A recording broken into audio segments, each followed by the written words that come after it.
সাতজন ARO-কে সাসপেন্ড করেছিল নির্বাচন কমিশন। ১৩টা রাজ্যে ভোট হয়েছে। এই প্রথম পশ্চিমবঙ্গে সরাসরি নির্বাচন কমিশন কাউকে সাসপেন্ড করলেন। এই ৭ জনের বিরুদ্ধে অভিযোগ এটাই যে তারা ক্ষমতার অপব্যবহার করেছেন এবং কর্তব্যের গাফিলতি করেছেন। ওই ৭ জনের মধ্যে এই ম্যাডাম একজন। দেখুন কত সুন্দর সাবলীলভাবে মিষ্টি ভাবে নিজের দায়টাকে এড়াতে চাইছেন এই ম্যাডাম। শুনুন একটু। আমি আমার ইনস্ট্রাকশন উদ্বোধন কর্তৃপক্ষের ইনস্ট্রাকশন অনুসারেই কাজ করেছি, এটুকুই আমি বলতেছি। আর কিছু আমি এখন এই মুহূর্তে বলবো না। চেক না করে আপনার দিয়েছে। আমার তরফ থেকে আমি 100% দিয়েছি, এরপরে আমি আর কিছু বলবো না।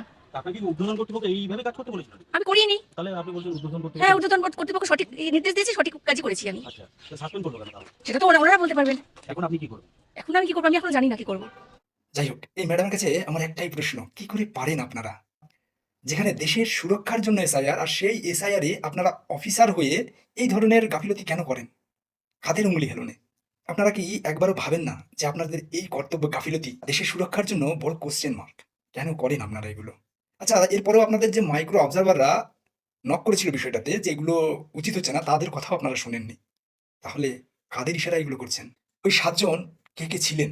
শেফাউর রহমান, নীতিশ দাস, জয়দেব কুণ্ডু, শেখ মুর্শিদ আলম, দেবাশিস বিশ্বাস, সত্যজিৎ দাস এবং এই ম্যাডাম ডালিয়া রায়চৌধুরী।